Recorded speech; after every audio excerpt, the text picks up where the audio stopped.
Bismillahirrahmanirrahim. Assalamualaikum warahmatullahi wabarakatuh.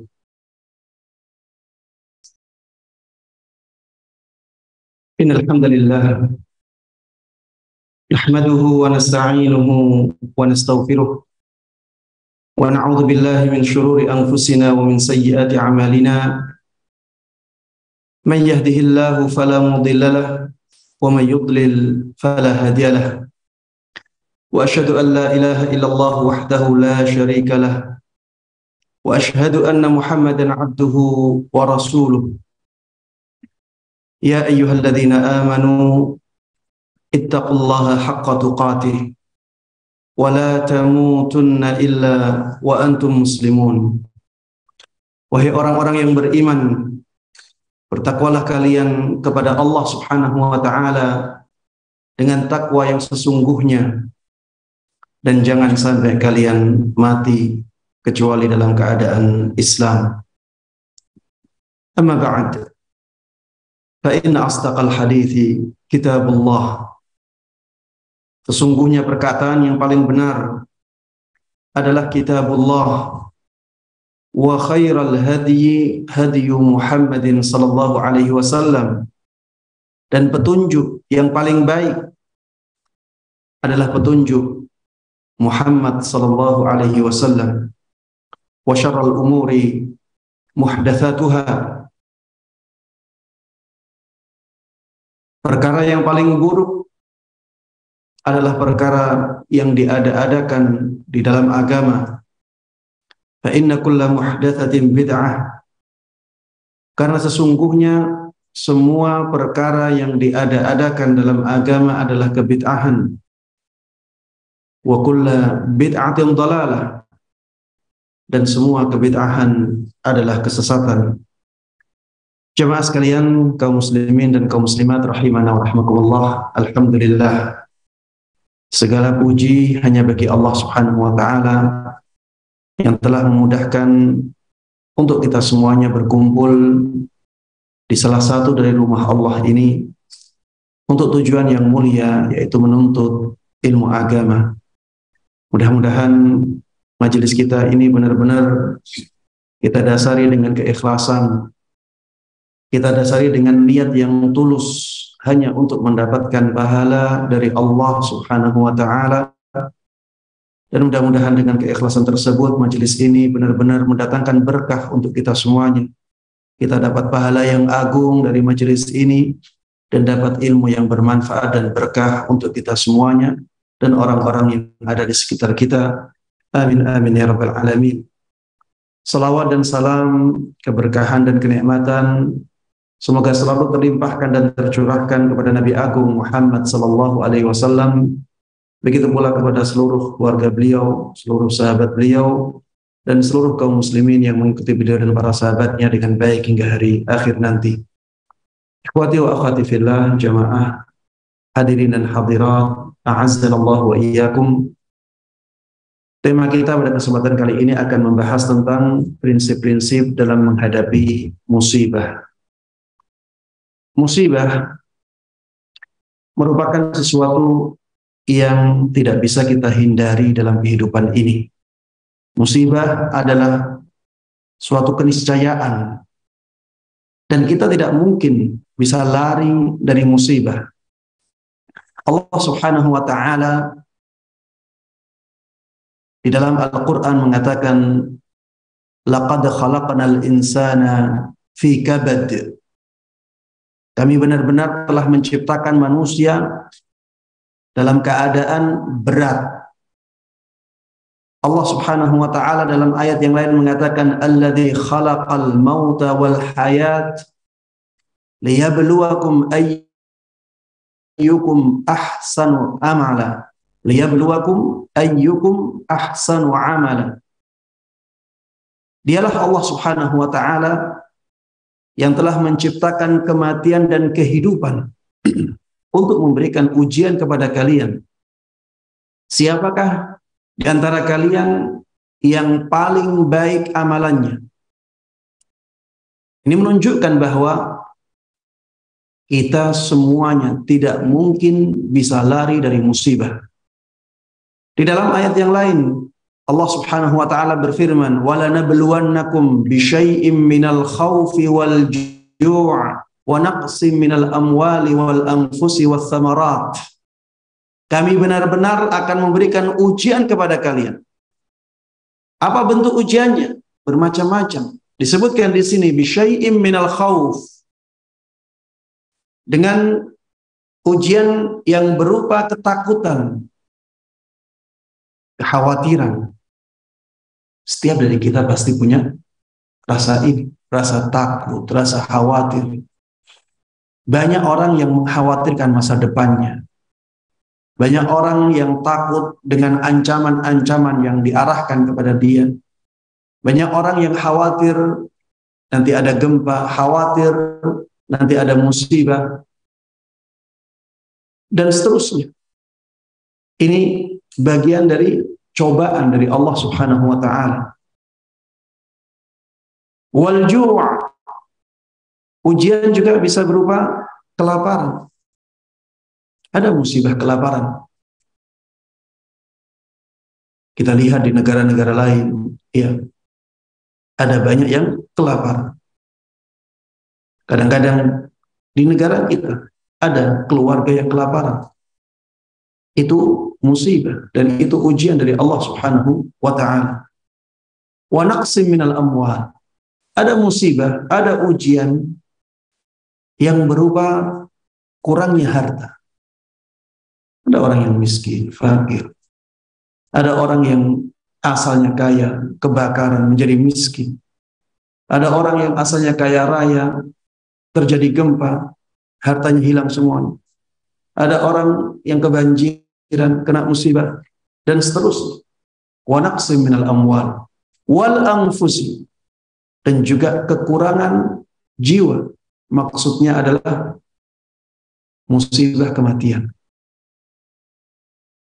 Dan ini ya banyak dialami oleh manusia. Setiap dari kita pasti akan mengalami ini.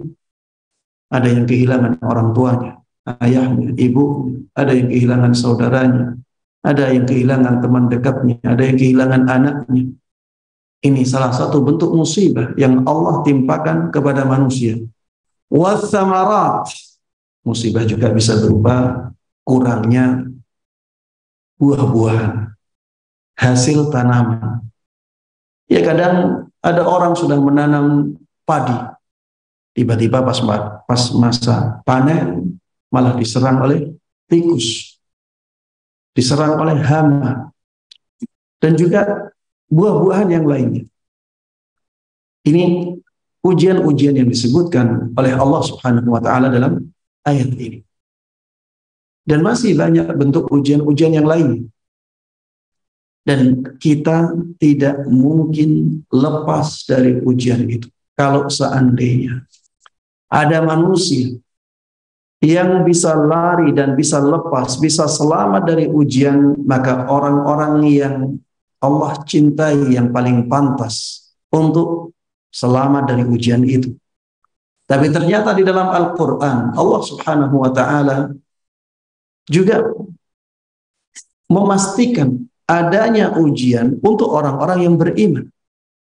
Allah katakan di dalam surat Al-Ankabut, ahasiban nas ayyutraku ayyaqulu amanna wa hum la yuftanun. Apakah manusia mengira bahwa mereka akan dibiarkan begitu saja oleh Allah Subhanahu wa ta'ala untuk berkata beriman, kami beriman, dan mereka tidak diuji? Orang yang beriman pun akan diuji oleh Allah Subhanahu wa ta'ala, padahal Allah mencintai orang yang beriman. Walaqad fatanna alladhina min qablihim fala ya'lamanna Allahu alladhina sadaqu wa la ya'lamanna al-kadhibin.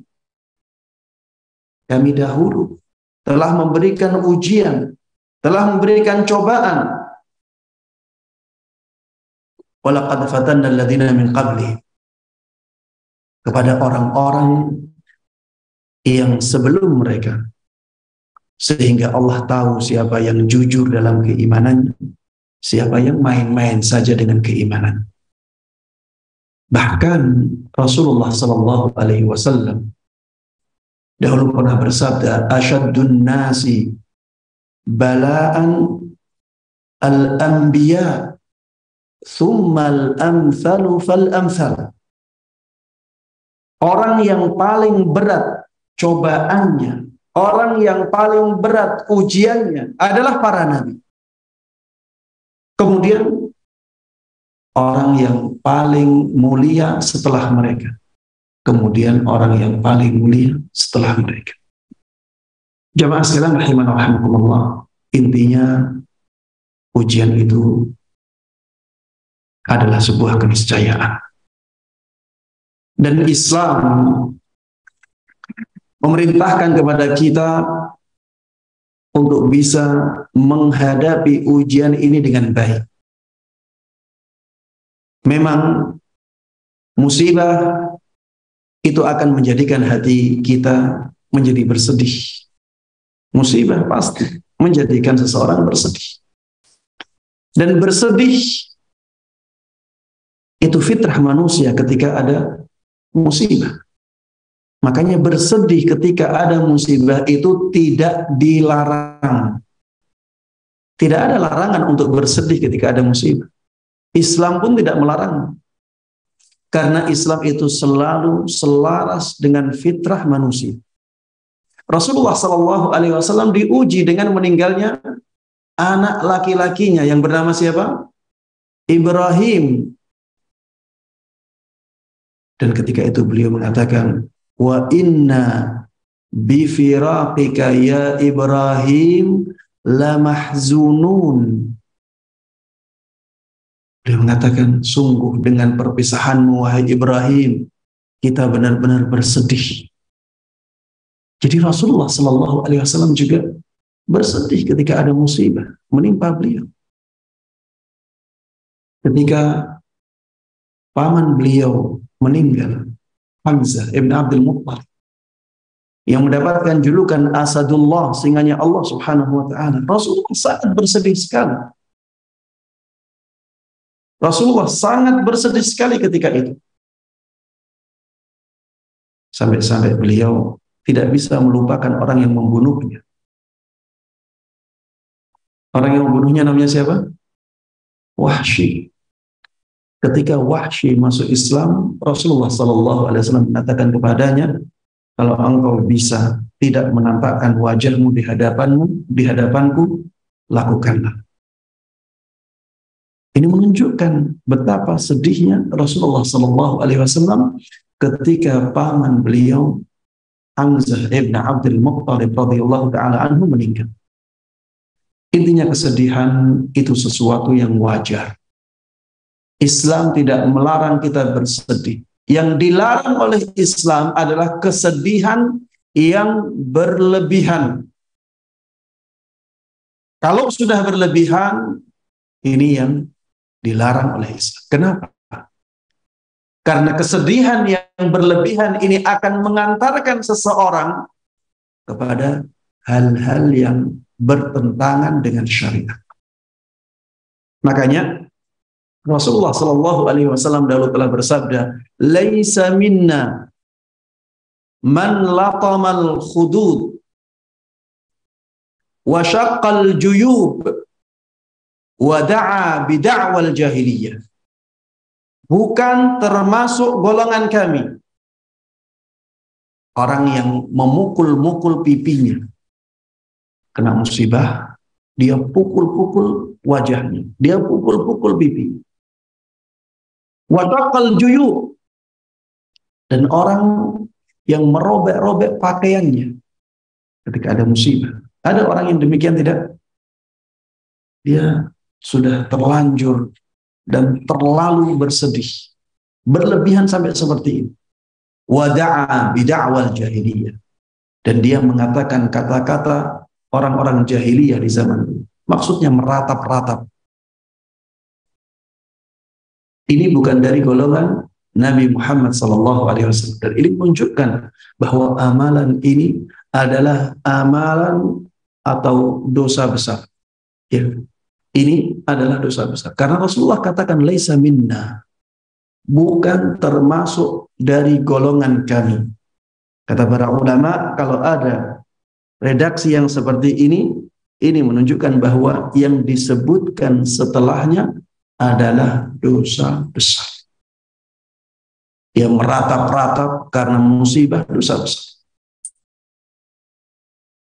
Merobek-robek baju karena musibah, dosa besar.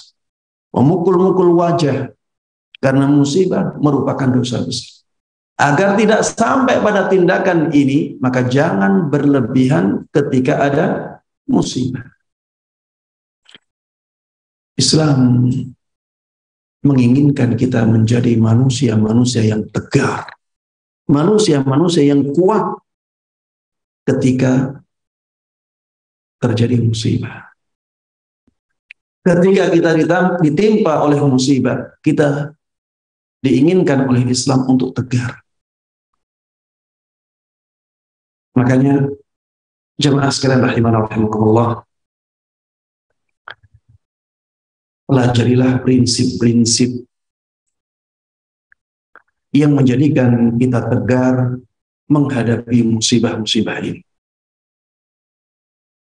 Jadilah orang yang diinginkan oleh Islam yang kuat jiwanya. Rasulullah SAW mengatakan, al-mu'minul qawi khairun wa ahabbu ilallahi minal mu'minid dha'if. Seorang mukmin yang kuat itu lebih baik dan lebih dicintai oleh Allah Subhanahu wa taala melebihi seorang mukmin yang lemah. Para ulama ketika membahas tentang hadis ini, mereka mengatakan yang dimaksud dengan seorang mukmin yang kuat ini adalah seorang mukmin yang kuat jiwanya. Seorang mukmin yang kuat jiwanya. Itu lebih baik dan lebih dicintai oleh Allah Subhanahu wa taala melebihi seorang mukmin yang lemah jiwanya. Wa fi kullin khair, walaupun pada semua kaum mukminin ada kebaikan. Ini menunjukkan bahwa kita diperintahkan untuk menguatkan jiwa kita, terutama ketika ada musibah-musibah yang menimpa kita. Jemaah sekalian rahimana rahimakumullah, kalau kita melihat keadaan manusia, ya, ada orang-orang yang tidak sabar menghadapi musibah. Akhirnya ada yang bunuh diri, ya. Ada yang stres menjadi gila. Ada yang menghinakan dirinya dengan kemaksiatan-kemaksiatan. Ya. Kena musibah. Akhirnya mabuk-mabukan. Subhanallah, ya, di sebagian daerah ada kebiasaan seperti itu. Jadi adat kebiasaan mereka. Saya tidak sebutkan daerahnya, tapi ada, ya, di sebuah daerah kalau orang tuanya meninggal, di rumah itu ada acara minum-minuman keras dalam beberapa hari. Ya mungkin untuk menghilangkan kesedihan itu. Ya ini malah jadi terhina. Orang-orang yang seperti ini itu seperti orang yang sudah jatuh ketimpa apa? Tangga. Jadi sudah kena musibah, malah dia menimpakan musibah yang lain untuk dirinya. Dan musibah yang mereka lakukan itu musibah yang lebih besar. Ya, kemaksiatan, dosa besar. Ya.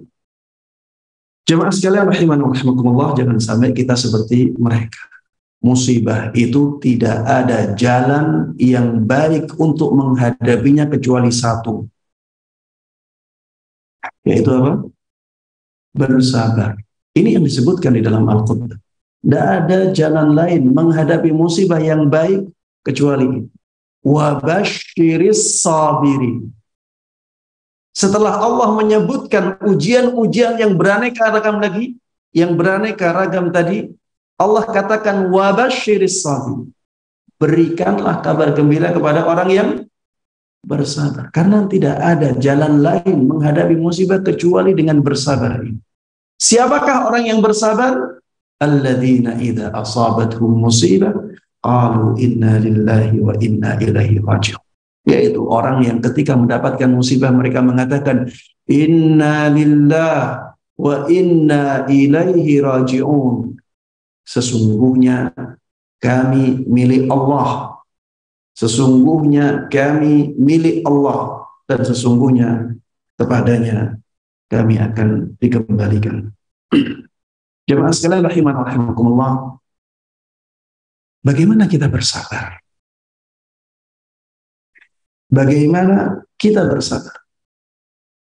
Di antara usaha kita agar bisa bersabar dalam menghadapi musibah, ya, dengan mengetahui prinsip-prinsip dalam menghadapi musibah.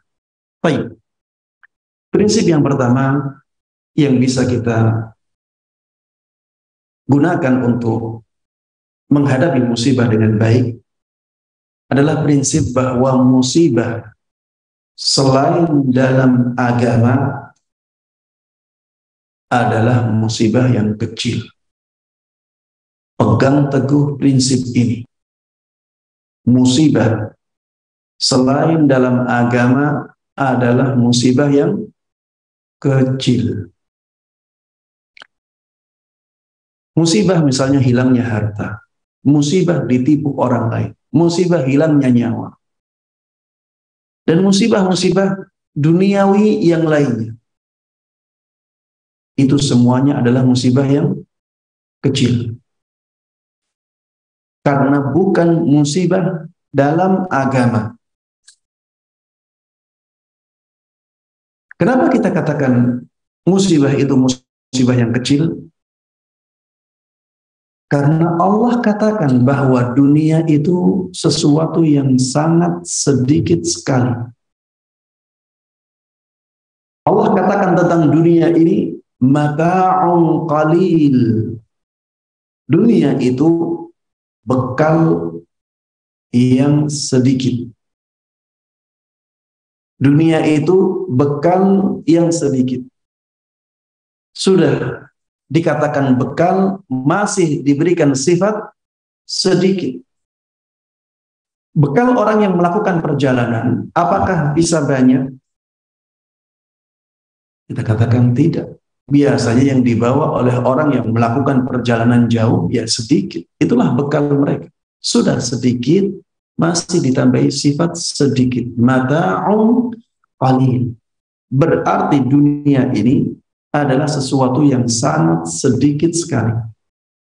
Bahkan Rasulullah Shallallahu Alaihi Wasallam dengan tegas menyabdakan, "Lau kanatid dunya ta'dilu 'indallahi janaha ba'udah, ma saqa kafiran minha syarbatama."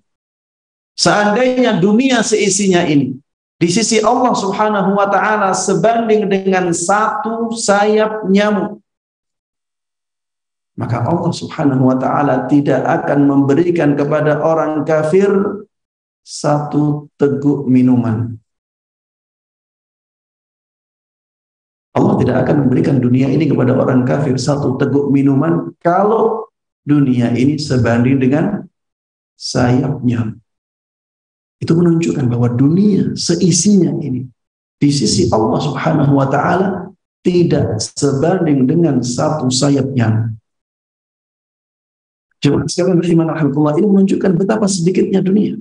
Makanya kalau kita diuji oleh Allah Subhanahu wa ta'ala dengan hilangnya harta, dengan kekurangan harta, lihatlah bahwa itu adalah ujian yang kecil. Itu adalah ujian yang kecil. Beda kalau ujiannya ujian agama. Jemaah sekalian rahiman rahmatullah, ini ujian besar. Kalau ujiannya diuji menjadi seorang ahli bid'ah, ini ujian besar. Karena ahli bid'ah itu sangat sulit untuk bertaubat kepada Allah Subhanahu wa taala. Bagaimana dia akan bertaubat dari kesalahan-kesalahannya sedangkan dia mengira bahwa itu amal kebaikan yang sangat mulia? Ini ujian yang sangat luar biasa, besar. Orang ada yang diuji dengan senang melakukan kesyirikan-kesyirikan. Ini ujian besar. Kenapa? Karena kesyirikan-kesyirikan itu bisa menghapuskan semua amal kebaikannya. Orang ada yang diuji dengan kemaksiatan-kemaksiatan. Ini ujian besar. Dengan kemaksiatan-kemaksiatan tersebut seseorang akan dijerumuskan ke neraka. Maka jamaah sekalian rahimana rahimakumullah, berlindunglah kepada Allah Subhanahu wa taala dari musibah-musibah, terutama musibah agama. Mudah-mudahan Allah Subhanahu wa taala menyelamatkan kita semuanya dari musibah-musibah dalam agama, begitu pula musibah-musibah dalam dunia. Prinsip yang kedua yang harus kita pegang ketika menghadapi musibah agar kita bisa mewujudkan sikap sabar ketika menghadapi musibah, bahwa kita tidak sendirian dalam musibah. Atau kita bahasakan, lihatlah yang lebih berat musibahnya. Lihatlah yang lebih berat musibah. Ya karena kita itu tidak mungkin sendirian dalam musibah. Karena setiap dari kita pasti akan tertimpa musibah. Tidak mungkin. Kita hidup pasti ada musibah. Kita hidup di dunia. Yang dikatakan oleh Nabi kita Muhammad sallallahu alaihi wasallam, ad-dunya sijnul mu'min wa jannatul kafir. Dunia itu penjaranya seorang mukmin. Dan dia surganya orang kafir. Itulah dunia. Yang dikatakan penjara berarti ada kesusahan-kesusahan di dalam, ada ujian-ujian di dalam. Maka lihatlah orang-orang yang musibahnya lebih berat dari kita. Kalau misalnya kita kecurian barang berharga, misalnya harganya sampai 1 M, lihatlah di sana ada orang yang kebakaran, semua harta kekayaannya ludes dalam sekejap. Dengan melihat orang yang musibahnya lebih berat, maka musibah kita menjadi kelihatan lebih kecil, lebih ringan. Ya.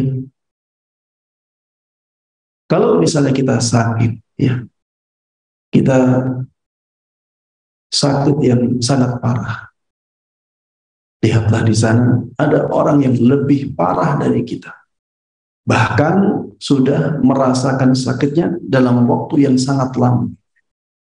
Kita mungkin baru beberapa hari sakit, ya, kita bisa melihat yang lebih berat daripada kita. Dengan seperti itu kita akan mudah dalam menghadapi musibah. Kalau kita ingin melihat ya musibah yang lebih berat dari kita, ya kita bisa melihat Nabi kita Muhammad sallallahu alaihi wasallam. Beliau musibahnya, ujiannya sangat banyak dan sangat berat. Makanya beliau katakan asyaddun nasi bala'an al-anbiya.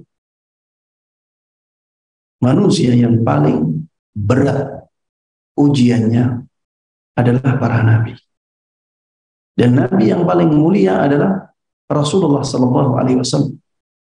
Makanya ujian nabi yang paling berat itu ujian yang ada pada Rasulullah sallallahu alaihi wasallam. Lihat kisah hidupnya Rasulullah sallallahu alaihi wasallam. Bagaimana perjuangan. Ada banyak sekali musibah yang menimpa beliau.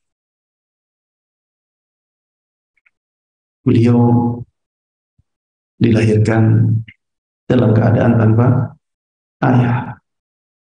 Kemudian setelah itu ketika masih kecil juga ibunya sudah meninggal. Kemudian setelah itu dirawat oleh kakeknya. Kakeknya juga setelah itu meninggal. Kemudian setelah itu diperhatikan oleh pamannya, Abu Thalib. Tapi keadaan dakwah beliau juga tidak lancar-lancar saja. Banyak hambatan, banyak rintangan.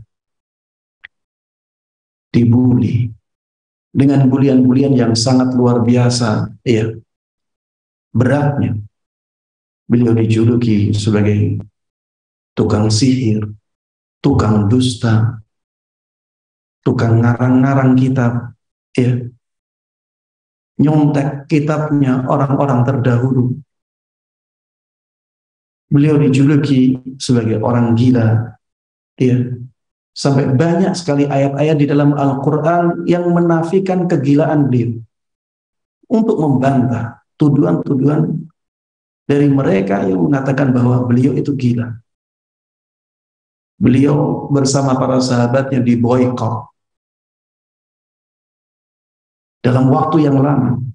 Tidak boleh jual beli, tidak boleh sapa menyapa, dan dalam waktu yang lama, jemaah. Kehilangan paman beliau, Abu Thalib, kemudian kehilangan Khadijah, istri beliau yang paling beliau cintai.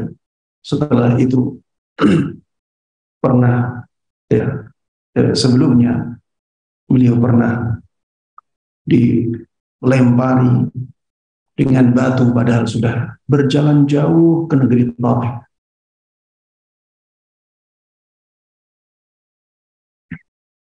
Kemudian ketika di Madinah, ya, ditinggal oleh paman beliau Hamzah bin Abdul Muttalib. Banyak dari sahabat-sahabat beliau yang meninggal. Intinya cobaan-cobaan yang dialami oleh Rasulullah SAW adalah cobaan-cobaan yang sangat berat sekali. Kita lihat beliau, insya Allah cobaan kita menjadi lebih ringan dan kita lebih mudah menghadapi musibah tersebut. Ya, ini prinsip yang kedua. Ya. Prinsip yang kedua adalah lihatlah orang yang lebih berat musibahnya. Lihatlah orang yang lebih berat musibahnya. Dengan begitu kita akan lebih menghargai nikmat yang masih Allah berikan kepada kita walaupun kita sedang mendapatkan musibah.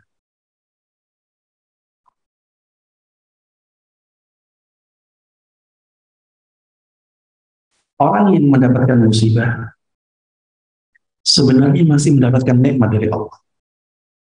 Bahkan ketika dia mendapatkan musibah itu, apabila dibandingkan antara nikmat Allah dan musibahnya, itu sebenarnya lebih banyak nikmatnya. Lebih banyak nikmatnya. Seperti misalnya ya, kalau ada orang kehilangan anaknya. Ketika dia kehilangan anaknya, bukankah masih banyak nikmat Allah yang ada pada dia? Masih diberikan kesehatan, masih diberikan keimanan, masih diberikan Islam, ya, masih diberikan harta, masih diberikan yang lain.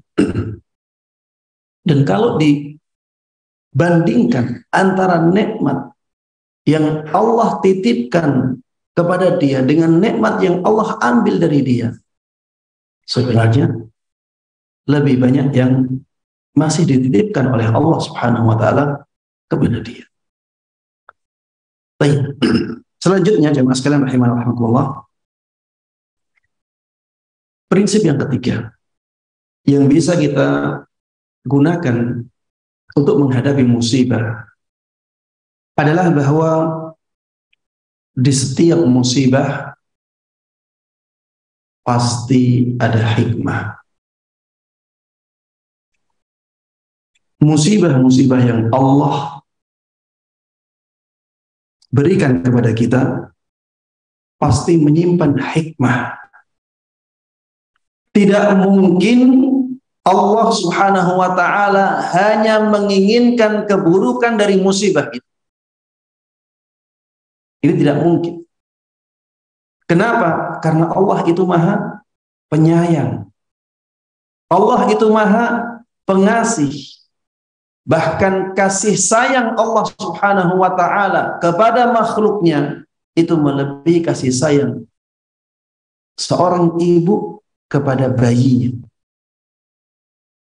Sehingga tidak mungkin Allah menimpakan musibah kepada kita murni untuk menyiksa kita misalnya, atau menghukum kita, atau memberatkan kita. Tidak mungkin.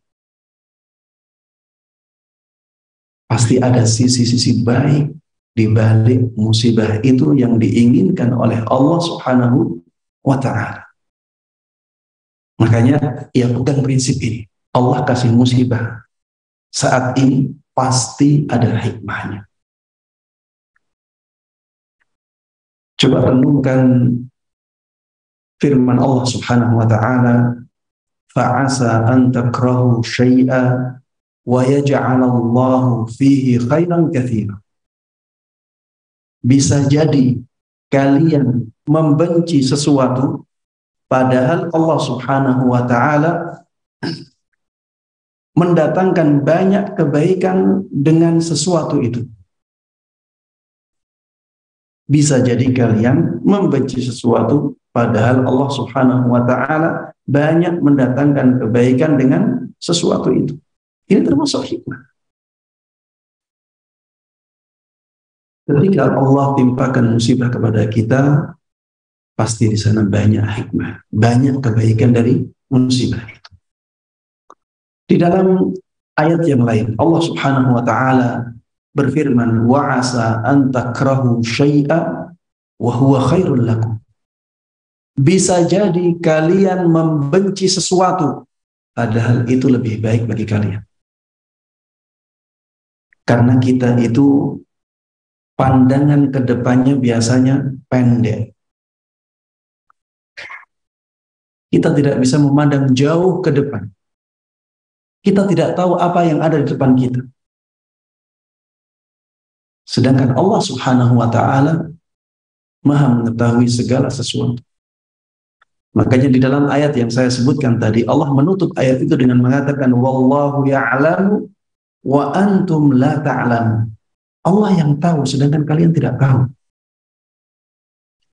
Maka ketika ada musibah menimpa kita, ya ingatlah bahwa setiap musibah ada hikmah. Setiap musibah ada hikmah. Seringkali jamaah sekalian rahimahullah, kita tahu hikmahnya setelah bertahun-tahun musibah itu datang. Setelah bertahun-tahun musibah datang, baru tahu hikmahnya. Oh, ternyata musibah ini untuk menghindarkan keburukan ini. Ternyata musibah ini yang mengantarkan aku ke hidayah. Ternyata musibah ini yang mendatangkan kebaikan ini. Kita baru tahu. Jemaah sekalian rahimanallah, ya sebagai contoh ya. Kemarin saya ke Cianjur. Di tempat lokasi gempa. Di situ ada pondok. Pondok yang dirintis oleh beberapa gelintir orang dengan fasilitas yang sederhana rumah. Rumah disulap jadi asrama. Jadi pondok. Dan itu dimulai saat pandemi. Jadi belum lama pondok. Kemudian terjadilah gempa yang kemarin. Hancur rumahnya. Rumahnya hancur. Tapi apa yang terjadi setelah itu?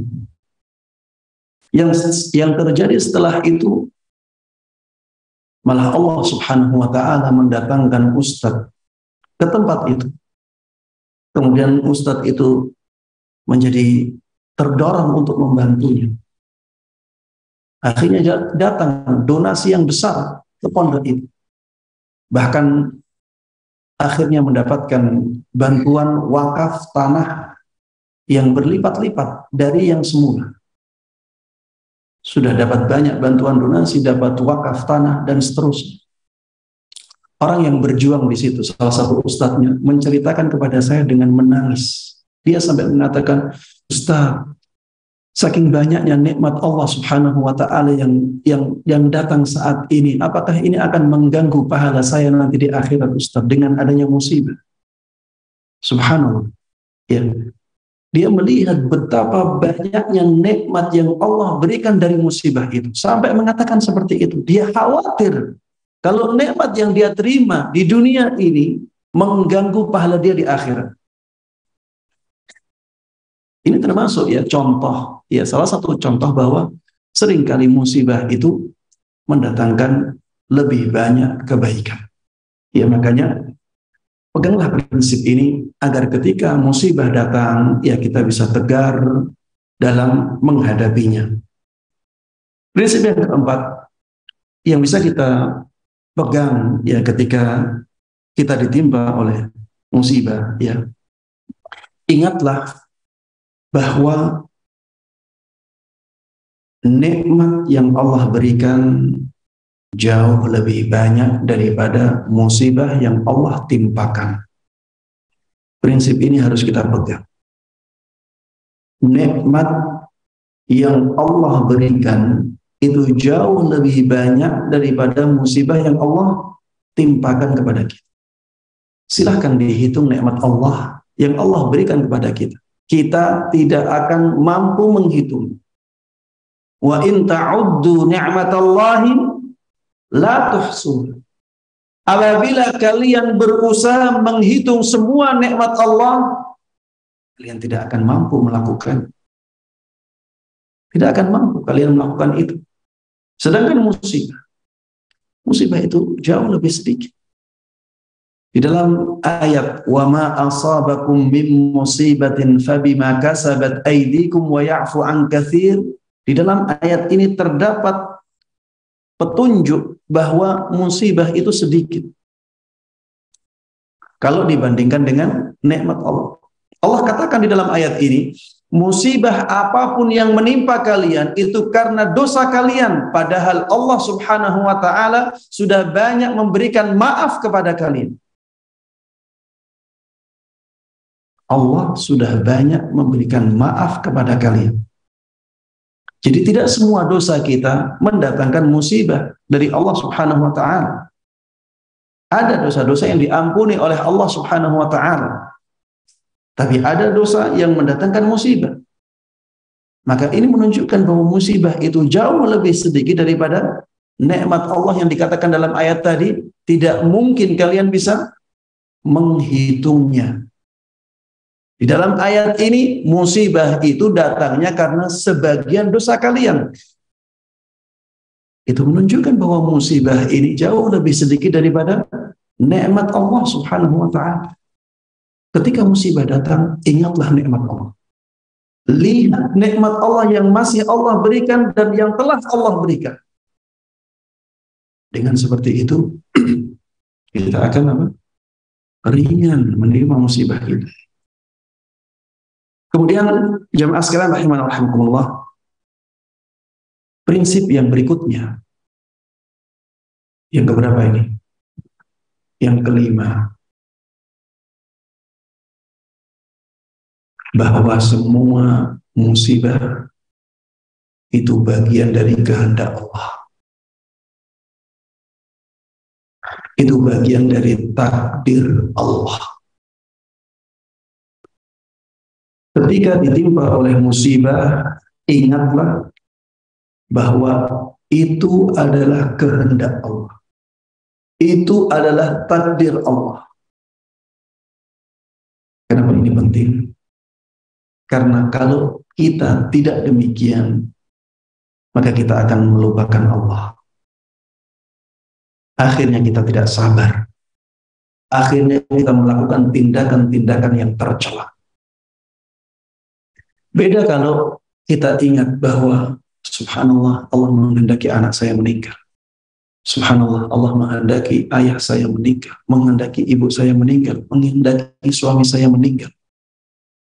Kalau kita ingat bahwa itu kehendak Allah, bahwa Allah menginginkan itu, maka ini akan meringankan musibah kita.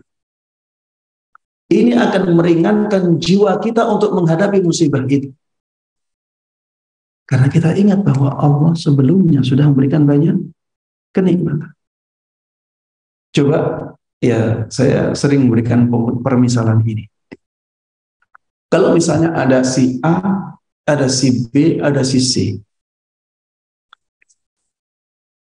Si A, orang miskin. Dia dibantu terus-menerus oleh si B. Dalam sebulan misalnya dicukupi kebutuhannya. Setiap bulan dikasih uang 5 juta. Ya, jadi si A setiap bulan dikasih oleh si B berapa? 5 juta. Sedangkan si C tidak ngasih apa-apa. Dia kenal si C. A kenal C, C kenal si A. Berjalan bertahun-tahun seperti itu. Si C tidak ngasih apa-apa, si B setiap bulannya ngasih 5 juta untuk kebutuhan hidupnya dia. Berjalan sampai 5 tahun, kemudian si B dan si C ini melakukan perbuatan yang sangat mengecewakan si A. Bagaimana sikap si A kepada si B? Apakah sama dengan sikap si A ke si C? Jelas berbeda. Seharusnya kita sikapi musibah itu seperti ini.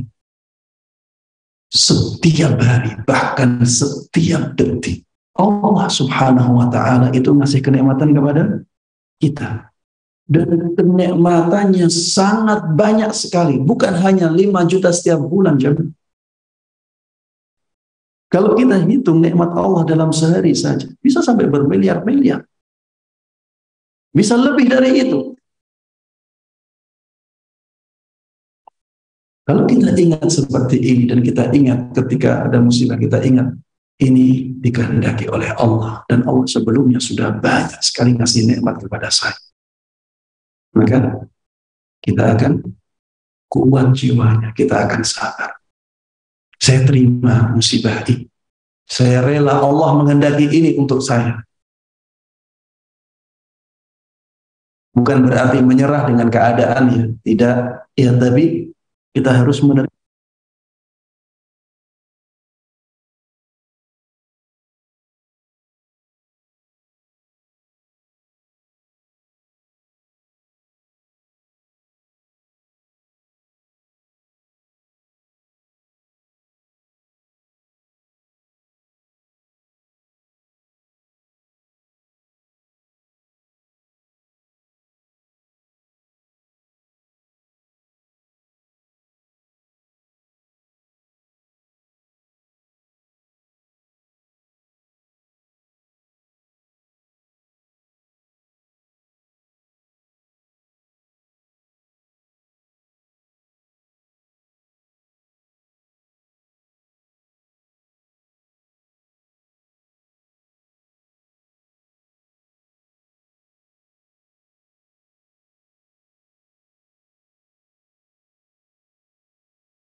Alladzi amil.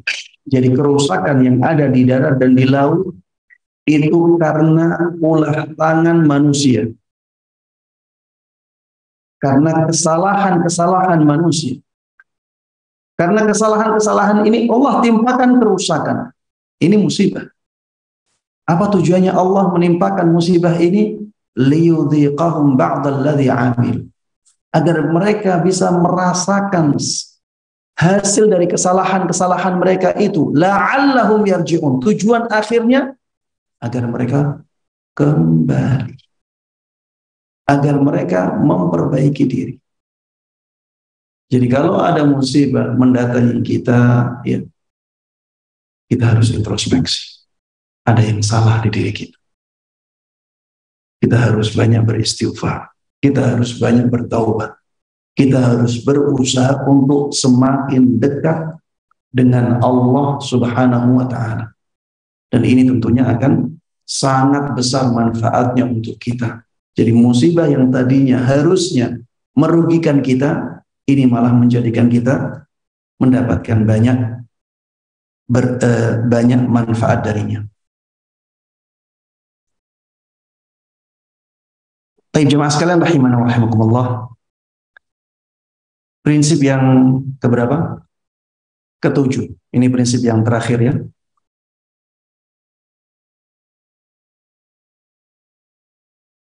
Prinsip yang terakhir untuk menghadapi musibah adalah bahwa doa adalah senjata yang sangat ampuh bagi seorang mukmin.